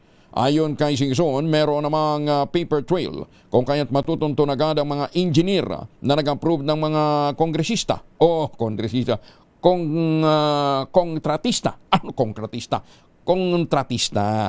Yung congressman na naging kontratista. Ganit ni Singson, dapat silang panagutin, tanggalin sa pwesto at makasuhan din ng plunder. Unang-una, in-identify niya na yung mga contractors, 15 contractors. Pwede ba? Hindi naman mangyayari yan kung hindi pumayag yung mga district engineers. So, damay mo na yung district engineers na may paper trail naman yan. Sino nag-approve niyan? Sino tumanggap niyan? Sino nagbayad niyan? Well, isunod mo na. Tanggalin mo na o kasuhan na ninyo. Plunder lahat yan. Ayun. Payo ng dating kalihim, maaari ring suspendin muna ng Pangulo ang lahat ng flood control project sa bansa para muling ma-review at mapanagot ang mga sangkot sa katiwalian. Tapusin na natin itong issue ito. Kawawa naman ng taong bayan. Di ba sinabi naman ni Pangulo, mahiya naman kayo sa taong bayan. Time out muna in the next 3 years. Kaya nga, ang isa pang pwede niyang pagwa, suspend nyo lahat yung flood control projects na at reviewin. Wala naman nangyayari eh. Baha pa rin tayo. At bumabaha naman ang yaman ng marami sa ating mga kilalang kontraktor. Mamaya pag-usapan natin, sino itong flood control king kung tawagin nila, na ang pangalan ay si Alex Abilido. May-ari po ito ng Legacy Construction na number 1 sa listahang inilaan o inilahad ng Pangulo. Number 1 doon sa 15. Pero bago yan, kasama muna natin si Comelec Chairman George Garcia. Chairman, magandang umaga po sa inyo. Magandang umaga po, Sir Angel, sa mga kababayan natin. Magandang umaga po sa inyong lahat. May binabanggit kayong tatlong senador na under investigation dahil sa pagtanggap ng donasyon mula sa mga contractor. This is based on the, ang tawag dito, SOSE, yung contribution and... Sir Angel? Apa? Base saan ho yung... Chairman, base ho saan yung investigasyon, yung inyong binabanggit na na under investigation sila? Chairman? Ay, teka. Malu. Mukhang hindi yata kami magkarinigan ni Chairman George Garcia. Magandang umaga, Pilipinas! Bago ho natin balikan si Chairman George Garcia. Special Order number 250, series of 2022. Ito po ay lumabas noong December 6, 2022. Amended levels of delegated authority of regional offices and district engineers office to procure, implement, and approve plans, program of works, and approve budget for contract or ABC of DPWH infrastructure projects except official development assistance o ODA foreign funded projects. Ang sinasabi ho dito, mamaya, sige. Okay, nasa linya na natin si Chairman George Garcia. Chairman, good morning. Magandang umaga po, Sir Angel muli. Opo. May binabanggit kayo yung tatlong senador na iniimbestigahan. Ano yun? Base sa kanilang SOSE? Actually po, Sir Angel, para lang maliwanag sa mga kababayan natin, hindi po yun dahil sa hindi po senador lang, hindi po ganun po yun. Ang sinabi po natin, tatlong kontratista, baka nga po 4 sila, na noong 2022 ay maaaring nag-contribute sa mga komandidato sa national position. Alam po natin, sa national position, pwede pong party list, pwedeng senador, pwedeng presidente, pwedeng vice-presidente. So, iniimbestigahan po natin sapagkat maaari sila ay lumabag doon sa provision ng Section 95 letter C ng Omnibus Election Code. Ano po ba yung provision na yon ng Omnibus Election Code? Yung po yung nagsasabi, Sir Angel, na ang isang natural person, ang natural person po tayo, mga tao, o isang juridical person o maaaring korporasyon o yung tinatawag na partnership ay nagbigay ng donasyon o contribution sa isang kandidato o isang partido politikal dahil bawal sila sapagkat sila ay nangungontrata sa pamahalaan, maaaring service contract o kaya naman maaaring public works contract. So yan po ay amin pong sinimulan lalo na nung naging mainit ang issue at pinatigil muna natin yung pagkakaroon ng investigasyon sa 2025, pinabalik muna natin ang 2022 elections. At pwede pong ito ay dumami pa, Sir Angel. Hindi lang po yung 3, maaaring dumami pa kasi sinimulan pa lang po namin. So again, hindi po ito tungkol sa mga kandidato o yung nanalo o natalo, kung hindi tungkol po muna ito sa mga contractors. Ayun. So, ang under investigation, ang sinisilip ninyo ay contractor. Ay, opo, Sir Angel, sapagkat yung pong Section 95, ang title po noon ay Prohibited Contribution. Okay. So, ang talaga pong pag tinignan nyo, ang pinaparusahan doon ay yung mismong mga kontratista na nagbigay ng mga donasyon sa mga kandidato o political parties. Paano kung hindi naman nila i-declare? Meron po, ganito po yan, Sir Angel. Sa Statement of Contributions and Expenditures, ay kalimitan po, merong naka-attach na dokumento na pinipirmahan o pinifill upan ng mga nagdo-donate. Ina-attach po yan ng mismong kandidato. So siguro po, hindi nila napansin o yung mga ibang nag-attach niyan na yung nag-donate sa kanila ay kontratista sa pamahalaan.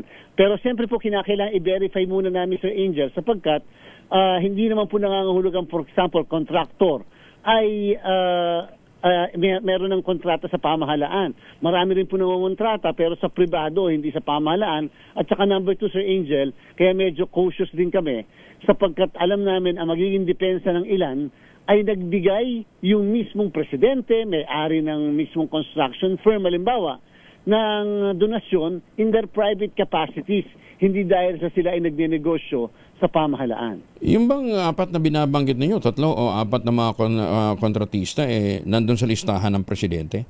Doon sa 15 na binanggit? Wala po, hindi po namin, hindi ko po kasi kabisado yung mga binabanggit. Opo, pero alam niyo po kasi kaya napakahirap sa part ng Comelec, Sir Angel, ang kalimitang nakalagay lang, businessman.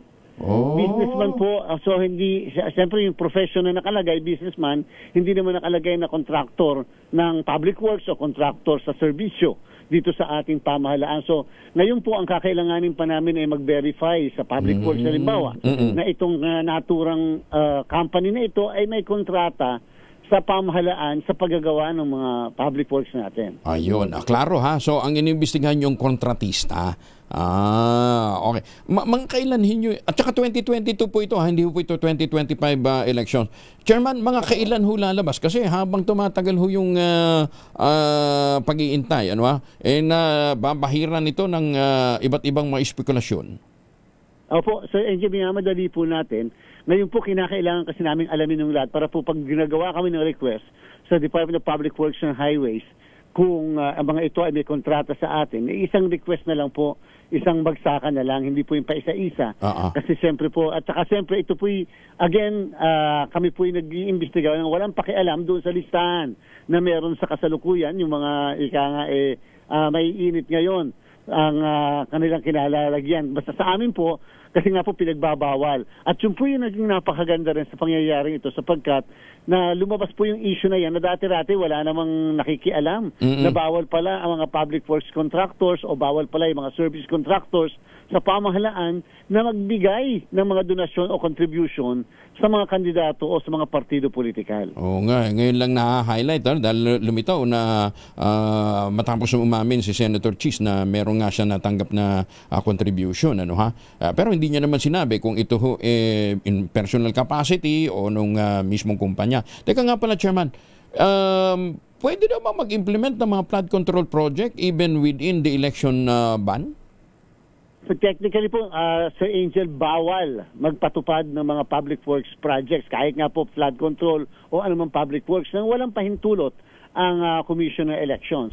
Madami po tayo na hindi pinagbigyan noong 2025, kahit po noong 2022 ng mga public works, sapagkat sa palagay natin, ito'y maaaring magamit sa pamumulitika, lalo na yung local. Pero po pag national, Sir Angel, yan po ay ating pong pinapayagan sapagkat ayaw natin na makaapekto sa ating pong ekonomiya, lalo pat ito naman ay hindi magagamit sa pamumulitika po. Pero yung local kalimitan po na public works, yan po ay talaga pong bawal at yan po yung nakalagay sa ating Omnibus Election Code.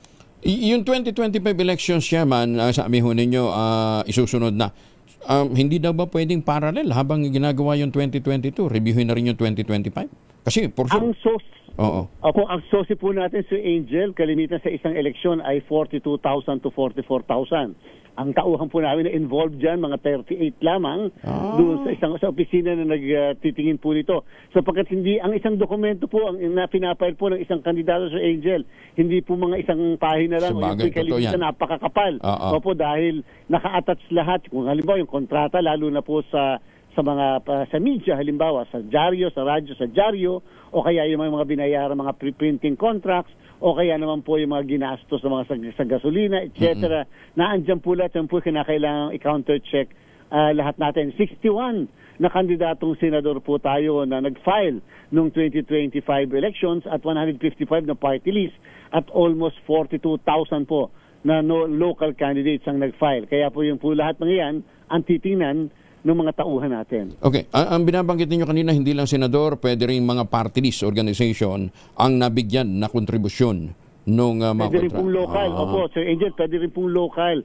At yun po yung kadahilanan kung bakit yung pong, for the first time, itong 2025 elections, nilathala po natin sa COMELEC website yung pong sose ng kandidato para po matulungan sana kami ng ating pong mga tao, mga kamamamayan, mga botante o mga cost-oriented groups sapagkat siyempre Sir Angel, lalo pat sa local, hindi naman po namin kakilala ang lahat kung yun ay contractor o hindi. Pag naglagay na ng businessman, hindi naman namin alam kung ano po ang negosyo ng mga yan. At kaya po talagang aaminin namin, nalilimit lang kami kung yung bang gastos ay sumusobra o ang gastos ay pinaliit mismo ng kandidato. Pero yun dun sa mismong kung yan ba ay prohibited donation o allowed na donation, minsan po ay nakakaligtas talaga sa atin. Okay. Ang aliwanagin natin bagamat iniimbestigahan yung kontratista, hindi na nanghulgan na wala ring pananagutan yung tumanggap. Sir Angel, tama po kayo dyan. At yan po hindi pa kami dumadako sa interpretasyon ng batas patungkol sa bagay na yan. Tama po kayo, maaaring ang title ng Section 95 na aking binabanggit ay prohibited donation. Ang tanong ba ay, yan ba ang pinaparusahan lang ay yung mismo nagbigay, paano yung tumanggap? Wala pa po tayo sa puntong yan. Sapagkat, pwede po kasing sabihin na kung alam mo palang prohibited na yung nagbibigay na yan, hindi pala pwede magbigay, bakit mo tinanggapan? Hindi dapat maparusahan ka rin. Yan pong bagay na yan, kasama rin po yan sa ating pong pinag-aaralan. Pero sana naman, hindi ma-jeopardize yung inyong preparation para sa BARM election, Chairman. Ay hindi po, separate naman po yan sapagkat meron talaga kaming opisina na ang ginagawa Sir Angel ay una tumanggap ng SOSE at number 2 pag-aralan at examine yung mga SOSE na pinafile. Hindi po talaga sila separate po yung kanilang trabaho sa trabaho na ginagawa para sa paghahanda sa Bangsamoro parliamentary election. Okay, last point na po. Kumusta na si none of the above? Hanggang sa kasalukuyan Sir Angel, yan po ay kinakailangan pang i-resolve. Hinihintay po natin yung mga komento ng mga political parties na mga kandidato na hiningan po natin ng kanilang mga position paper kasi sinabi natin kinakailangan dito sa issue na ito sama-sama kami at hindi pwedeng COMELEC lamang dahil siyempre mas magandang meron din silang sarili nilang interpretasyon at sarili nilang posisyon pero sa bandang huli ang COMELEC ang magagawa ng solusyon dito sa issue na ito. None of the above pwede daw maituring na kandidato so dapat magsabit din ng SOSE. Baka mamaya si none of the above tumanggap din ng kontribusyon. At sinasabi naman po ng ilan na mga kumakandidato doon na si none of the above ay hindi kandidato. Hindi kandidato. Pero sinasabi natin, Sir Angel, kung talagang hindi sa kandidato, napakadaling hindi sana mag-shade ng kahit na sino. Oo nga. Ang mismong mga botante, bakit na-shade? O di ibig sabihin, meron siyang choice. Meron siyang pinagpilian. Okay. Anyway, Chairman, abangan namin kung paano re-resolvehin yan, ha? Ang hirap mag-interpret ng batas na hindi kayo bahagi sa pagbuo, no, ha? Ay, may ginoong buhay ito. Chairman, thank you. Thank you for joining us. Magandang umaga po. Maraming salamat po. po sa Angel. Mabuhay po kayo. Salamat po. Si Comelec Chairman George Garcia. Maganda umaga, Pilipinas! Sabi siguro ng mga senador na nakikinig, ay, salamat. Hindi naman pala kami. Pero yung mga tratista, kasama ho kayo. Maganda umaga, Pilipinas! Sino nga ba si Alex Abilido, yung may-ari po ng Legacy Construction? Ano ho? Aba, eto ho. Siya ho ay kilala pala sa Malibu City sa California. Kasi isa siya doon sa mga iilang tao na merong bahay sa naturang beautiful beach kung saan ang mga kapitbahay niya ay mga kilalang celebrities. Malibu City sa California. May-ari din daw po ito ng penthouse apartment na overlooking Central Park sa New York City. Mura lang naman, nasa mga $20 million lang daw po ang halaga. At ito daw po, pagka nag-iikot ng New York, hindi New York Cubao, New York City, naka Rolls Royce. Ayan, At syempre may driver. Ayan, Meron din itong private jet na ginagamit sa paglipat-lipat dyan po sa Amerika. Ayan, bagamat hindi naman daw ito pinagyayabang ni Alex Abilido, ni Ginoong Alex Abilido, yung kanyang rangya ay laman pala ng Instagram ng kanyang girlfriend na si Maria. Maria, pahama ka ha? Paano naman daw ito si Maria? Ibinibida yung kanyang diamonds, yung luxury bags, mga expensive clothing, ayan Facebook talagang dami ng pinahamak niya siya po ay CEO ng Legacy Construction Corporation. Number 1 po ito sa mga contractors na sinasabing nakatanggap ng 100 billion peso flood control project. Eto ho naman pala, ang naibigay sa kanya at mga naimplementa. Sana naman hindi ghost project yung karamihan nito, May 22, 2025, 94 million peso flood control project sa Kawit, Cavite. May 16, 2025, 236 million flood control project San Jose Occidental, Mindoro. February 18, 2025, 95 million flood control project sa Hinatilan, Cebu. January 6, 2025, 232 million flood control projects sa San Agustin, Tablas, Romblon. December 27, 2024, 230.8 million pesos flood control projects sa Nauhan, Occidental, Mindoro. Hindi ba ito nirereklamo ng mga taga Mindoro na flood control project? December 20, 2024, 96 million flood control project sa Isabela, Negros Occidental. December 18, 2024, 203 million pesos River Rizal, Tablas Island, Romblon. December 18, 2024, 277.6 million flood control project sa Paluan Occidental, Mindoro. December 12, 2024, 138.8 million pesos flood control projects sa Kalintaan Oriental, Mindoro. Aba, ito po yung mga proyekto sa loob lamang ng 6 months sa period mula December 2024 at ang kabuuan niyan ay umaabot na ng 1.6 billion pesos. Legacy Corporation pa lang yan, Swerte talaga ni Alex Abilido, ay naman pala. Ang legacy naman pala ay 2018 pa nagtatrabaho sa nakikipagtulungan sa DPWH. Number 10 siya sa mga biggest contractor in terms of amount ng kontrata sa DPWH. Ayun, kahilera niya pala si Sara Diskaya. Maganda umaga, Pilipinas! Alas 5:30.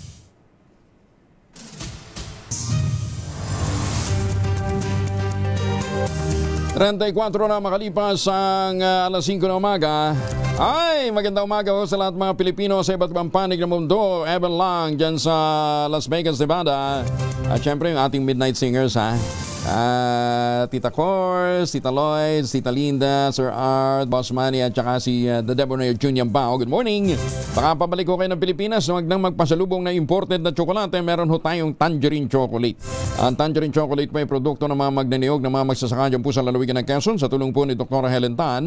Yung po mga planting material ng kakao galing Davao, hinakot po yan para maitanim sa ilalim po ng mga nyugan. Kaya ngayon nagpuproduce na ho sila ng dekalidad na kakao beans. Pinaprocess yan para maging tangerine chocolate. Available po sa 0919-095-5935. May mahigit 10 variants nga po ang tangerine chocolate na mga raw material ay galing din po sa ani ng ating mga magsasaka. Kaya nga po sabi ni Dr. Helen Tan, bagamat ang tangerine chocolate ay gawang lokal, ito po ay taste and looks global dahil tinulungan po ng DTI at ng DOST. Tangerine chocolate 100% gawang atin, kaya dapat nating tangkilikin.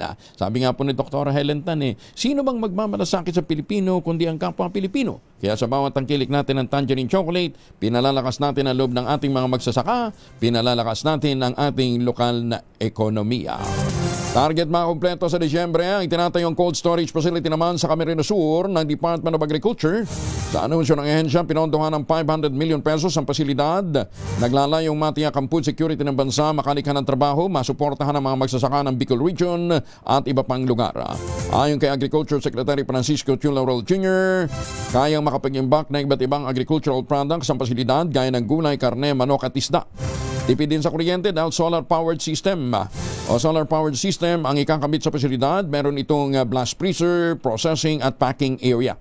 6 na refrigerated warehouse ang itatayo sa pasilidad. May kakayahang makapag-imbak ng 224 tons kada isa, at mahigit 1,300 tons naman sa kabuuan. Sinabi ng kalihim, dinisenyo ang pasilidad hindi lamang para sa Camarines Sur, kundi para sa buong Bicol Region at iba pang mga agri-products na dinadaan mula Visayas at Mindanao patungo sa iba't ibang mga lugar sa Metro Manila at iba pang mga pamilihan. Mamalengke muna tayo. Nasa linya na natin si Edwin Duque. Nandyan siya sa Sangandaan Market. Edwin, good morning. Bahay butag, Kuya Angel. Alay, tuloy-tuloy pa rin itong pagtaas ng presyo ng mga isda. Ayon kay Ate Leti, itong vendor, hanggang Disyembre na raw. Itong pagtaas ng presyo ng isda. Lalo itong bangus, tagupan Kuya Angel, ay 320 pa rin yung presyo. Yung galunggong, ito yung maliliit na klase ng galunggong, abay mabibili mo ng 260. Habang yung malalaki ko Angel ay pumapalo rin ng 320 bawat kilo. Ang yellowfin mataas na rin dahil wabot ng 220. Ang pusit lumot 300, ang pusit kalawang 270, yung pagkalamaris 280. Ang tilapia, ito yung medyo bumaba dahil nasa 160 na lang mula sa dating 180. Ang bisugo 300 at yung lapu-lapu naman 280 hanggang 300, yung salay-salay 240. Ngayon yung presyo naman ng karne dahil national hero, bumaba na sa 10 piso yung liempo. Sa tagal ng naging 400 ito ay bumaba ng 390. Yung presyo naman ng karne ito, yung pinaka laman, ito yung 360, ang yung pork chop 360 rin, at yung pata hulihan ay 280 hanggang 330 kasama na yung unahan. Yung kambing nasa 500 pesos pa rin, yung mahilig sa papaitan abay nasa 250 bawat kilo. Sa presyo naman ng gulay, itong bumagsak na sa 100, itong ampalaya, pero yung kalabasa, talagang hindi matinag-tinag sa kanyang dating presyong 70 pesos bawat kilo. Ang kamatis, tumaas na rin mula 80 hanggang 100 pesos bawat kilo naman. Habang yung labanos, mula sa 160, muling tumaas na hanggang 200 pesos. Yung talong, bumaba na ng 100, habang yung sibuyas, hanggang 140 bawat kilo. Ang repolyo, 180, ang carrots, 160. Yung pechay bagyo ko Angel ay bumaba na hanggang 140. Yung Tagalog naman, 90 pesos bawat kilo. Ang sili, ang mataas pa rin ang presyo dahil yung siling labuyo, umabot pa rin ang 600. Ang siling panigang, 600. Habang yung makopa o yung bell pepper ay 300 pesos. Sa presyo naman ng ito yung presyo ng bigas, nag-umpisa pa rin ng 32, susundan ng 44, ay 50 times 54 hanggang 68. Ang pinakamahal ay 70. Ang presyo ng malagkit, 80 hanggang 100 pesos. Yan ating price monitoring report pala pa dito sa Kandan Market, Kalukan Restaurant Fee. Edwin Duque nagulat sa Visa Rates. Una sa Pilipinas, una sa Pilipino. Salamat Edwin. Samantala, kaso ng leptospirosis sa Quezon City patuloy na tumataas. Aba, meron ng 55 na namamatay. Detalye na balita mula kay Bal Gonzales. Bal, good morning. Baldo. Nawawala si Bal. Bal? Oh. Ayan, Bal. Tinatawag ka na, Bal. Bal. Ka na, Bal. Gagalin to si Arabal. Ay, go. Bal? Nako,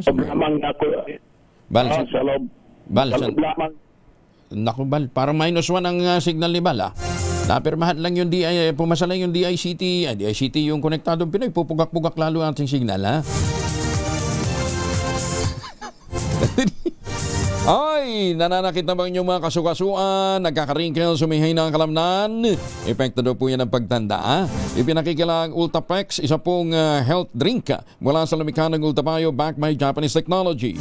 Ang Ultaplex ay may HCG complex, hydrolyzed marine collagen para sa skin at joints, HMB naman pampalakas ng muscles, at glucosa green para sa ginhawa ng kasukasuan. Available in coffee with stevia at powdered drink mix. Para bawiin ang galaw, sigla at ganda with proper diet and exercise, mag-Ultaplex. Hanapin po ninyo sa Shopee, Lazada at ultabayo.shop. Ang Ultaplex ay hindi gamot at hindi dapat gamitin panggamot sa anumang uri ng sakit. If symptoms persist, consult your doctor. Okay na si Bal? Ala pa? Maghanap buhay muna tayo, 42 na makalipas ang 5 ng umaga. Dahil malakas ang kakong makinig sa DZRH, malakas ka rin sa amin. Itoto nyo na ng malakasan ang inyong radyo at makakay na ang matiyempohan ng aming roving reporter na nakikinig o nanonood sa DZRH. Instant, mananalo ka ng malakasang 1,000 pesos sa DZRH Malakas Promo, atid sa atin ng kauna-unahang radyo sa Pilipinas, DZRH. Una sa Pilipinas, una sa Pilipino. Ay magandang umaga sa mga taga-barangay Kaypian, San Jose del Monte, Bulacan. Ayan, Barangay Kaypian, San Jose del Monte, Bulacan. Nag-iikot dyan ang mobile phone ng DZRH. Sa kanyan si Sherwin Alparo nang huhuli para mamigay ng pera. Maganda umaga, Pilipinas! At syempre regalo. Balikan muna natin si Mal Gonzales kaugnay ng patuloy na pagtaas ng bilang ng mga namamatay dahil po sa leptospirosis sa Quezon City. Bal? Kuya Angel, sa loob lamang ng mahigit isang buwan o mula nung nakalipas na July 15, ay mahigit na sa doble ang bilang ng mga namamatay sa leptospirosis sa buong Quezon City at mula sa 20 namatay sa nabanggit na petsa. Sa ngayon ay nasa bilang na 55 katao na ang nasasawi mula January 1 hanggang nitong Agosto 20. Sa ngayon ay sumirit na sa 510 ang kabuang kaso ng leptospirosis sa lungsod na bagong pagtama ng bahabagat at magkakasunod na bagyo ay nasa 103 kaso lamang. Batay sa record ng Quezon City Epidemiology and Surveillance Division, 80% o kabuang 406 sa mga tinatamaan ng leptos ay mga lalaki habang 20% o 104 na bilang ay mga babae. Pinakamaraming kaso ay naitala sa District 2 na mayroong 173 kaso habang 21 sa mga ito ang namamatay. Dahil dito ay pinapayuhan ng City Health Department ang publiko, partikular na mga lumusong sa baha, na magpunta na sa mga health centers o hospital kung nakakaramdam na ng sintomas ng leptos tulad ng paninilaw ng balat, lagnat, pamumula ng mata, panginginig o chills. Ako si Bal Gonzales, DZRH, una sa Pilipinas, una sa Pilipino. Maraming salamat, Bal! Makinig maigi dahil baka nasa area mo ngayon ang swerte at pwede ka ring manalo ng 1,000 pesos sa DZRH Mas Malakas Promo. Alamin na ang location ng ating roving team. Bilis mong huli ni Sherwin Alparo, parang pagka mamimigay talaga, dami gustong magpahuli, Sherwin! Sherwin. Dahil nilululo ko pa yung spaghetti. Paano spaghetti yata, nahuli mo rin. Hindi naman nanalo spaghetti. Pangalawa kasi una ko talaga sopas dahil tignan mo naman yung hamog dito. Napakalamig. Napakalamig dito sa Kaypian. Kaypian dito sa San Jose del Monte sa Bulacan. At nahuli nga natin itong Ningning Store na naka-tune in sa DZRH kasi yung kanilang Bluetooth. Pakikita ko lang po O umaga, tuloy lang po ako sa tindahan nyo Papakita ko lang po yung inyong cellphone na naka-tune in sa DZRH. Ayan Pero naka-Bluetooth yung programa dito, Kuya Angel. Kausapin natin itong may-ari. Tatay, dito po tayo sa dali. Magandang umaga po. Magandang umaga po naman. Pangalan niyo po? Edgar Ablin po. Si Tatay Edgar Ablin. Si Tatay Edgar Ablin tuwing umaga, nagsusunin daw kayo sa radyo. Opo. Lalo na kung mga balita po. DZRH ang pinakikinggan na sinusunod nyo sa DZRH. At siyempre, kaninong programa nyo pinaka-paborito pag umaga? Ang Angelo Palmones po. Kuya Angel Palmones, dahil paborito mo sa Kuya Angel Palmones, at meron ng 1,000 pesos. Salamat po. Malaking tulong po sa tindahan namin ko. Ayun kasi nagtitinda sila Kuya Angel ng mga agahan ito yung kinakain ko, spaghetti.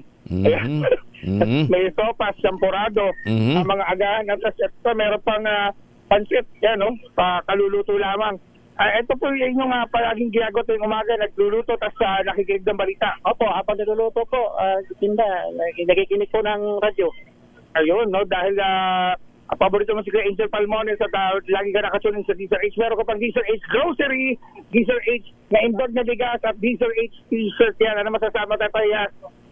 Maraming salamat po kay Mr. Angelo Palmones at sa inyo po, sa DZRH po. Ayun, maraming salamat din. At siyempre, yes, Angel. Tanungin mo sa tata, hindi ba sila binabaha dyan? Hindi ba kayo binabaha? Ay, hindi na, mataas yung lugar namin. Mataas ang lugar. Swerte nila, Parang ulap na nga dito, Kuya Angel, dahil nung dumaan tayo dito sa may signage dito ng I Love San Jose del Monte, Bulacan. Likod doon parang ulap na bangin. Yan yung sa may papunta ng city government ng San Jose del Monte, Bulacan. Napakagandang building na dito sa San Jose del Monte, Bulacan. Kaya naman ako sa mga nais manalo ng 1,000 pesos. Lagi tumutong sa DZRH. Baka kayo nasusunod nating winner sa DZRH Bala Cash promo. RH number 6. Suluin Batal para DZRH. Una sa Pilipinas. Una sa Pilipino. Tutok lang, tutok na sa DZRH Radio, DZRH Facebook, DZRH YouTube at DZRH TV. Baka ikaw na ang susunod na winner sa DZRH Mas Malakas Promo. 52 makalipas ang alas 5 ng umaga. 5 minuto na lamang bago mag-iises na mga computer group. Nagbabalak magpalang class suit dahil po sa mga anomalyang may kinalaman sa flood control project. Detalye malaki Giselle Ricaport, RH15. Giselle, good morning. Good morning, Kuyang Angel. Pinag-aaralan na ng Lawyers for Commuter Safety and Protection na magsampa ng class suit laban sa mga sangkot sa maanumalyang mga proyekto sa flood control. Ayon kay LCSP Founder Attorney Ariel Inton, dapat managot ang mga kontraktor man o opisyal ng gobyerno upang mabigyan ng hustisya ang kahirapan, abala at perwisyo sa mga motorista at mananakay. Nagresultaan niya sa bilyon-pisong ghost projects na pinagkakitaan ng ilang government official ang umano'y malawakang korupsyon sa mga flood control project. Idiniin ni Atty. Inton na kapag may baha ngayon, damang-dama ang epekto ng parehong mga motorista at commuters. Lalo kasi anyang lumalala ang trapiko sa mga lansangan at katakot-takot din ang gastos ang kailangan ng mga sasakayang inabutan at nalubog sa baha sa mga lansangan.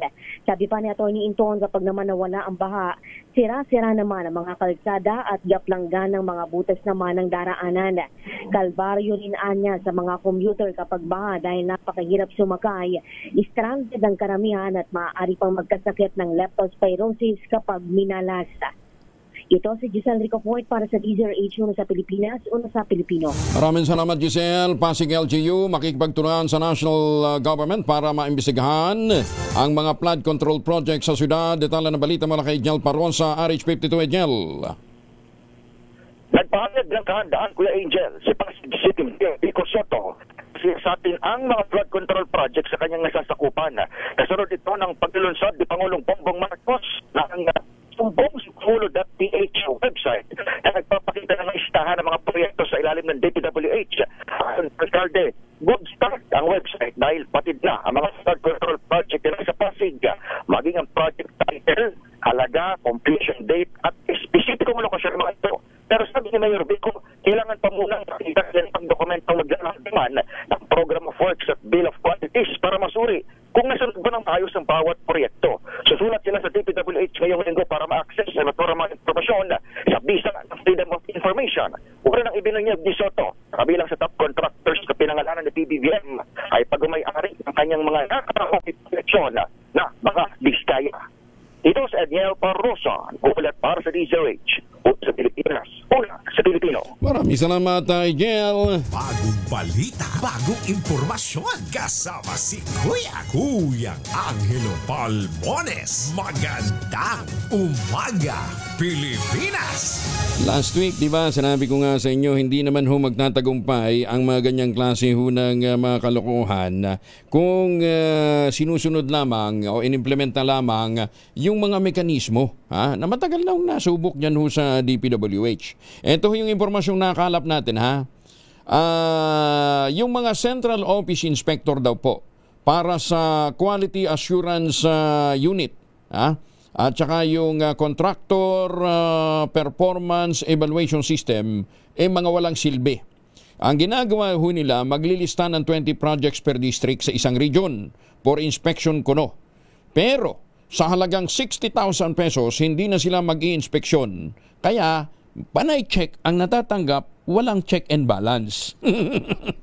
Pero may check Ayan, may check Sangkot ang mga taga-Central Office, lalo na yung in charge doon sa mga binabanggit natin, yung Quality Assurance Unit. Sino bang USEC na nagsusupervise nito Ang laking pera dahil 200 districts offices multiply by 20 projects at 60,000 pesos per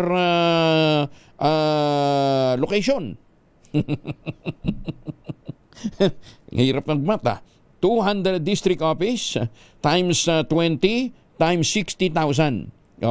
Mga ano pa lang yan yung Contractor Performance Evaluation System pa lang yan Ang gumagawa yan yung QAU. Pero yung rate na 60,000 daw po ay 2022 pa. Baka tumaas na daw po. Around mga 250 million pesos daw po umiikot per quarter. So times 4, kasi 4 times a year Hiwalay pong lakad dito ng mga inspektor tapos kaya at least mga 1 billion hong kinikita more or less Ito nga po, pati Negros Oriental, pinasok, kinupo din at kinupo ng mga iniimbestigahang mga contractors. Gaya nung St. Timothy at saka St. Gerald at saka nung Legacy. Kaya nga daw po nag-aalsa sa galit yung mga lokal na mga kontraktor. Ngayon pumapalakpak sila dahil naimbestigahan na rin sa wakas itong mga mandarambong na ito. Kaya ang kalokohan daw po ay hindi lamang sa Luzon kundi sa maraming panig pa ng kapuluan. Mantakin nyo, hindi ho napapansin ng distrito ng Negros Oriental pero 2.94 billion pesos po ang flood control project dyan na nakupo ng Legacy at ng St. Timothy. Meron pa St. Gerald at saka yung Mighty Hawk. Flood control din daw po ang pinagkakitaan ng mga yan. Maganda umaga, Pilipinas! Ni isa niyan, ni hindi ho nagtanim ng kawayan para sa kalikasan at kabuhayan. Magtanim ng kawayan para sa kalikasan at kabuhayan, sana po pagtunan din ng pansin para humapigilan natin ang mga pagbaha. Kuya Angel po, si Angelo Palmones, nag-iwan sa inyo na isang magandang umaga. Maraming salamat sa inyo walang sawang pagsubaybay, pakikinig at pagtitiwala. Ang ating quote of the day ngayong araw na ito ay mula po kay Confucius. When you see a good man, try to emulate his example. And when you see a bad man, search yourself for his faults. Maganda umaga, Pilipinas! 6:01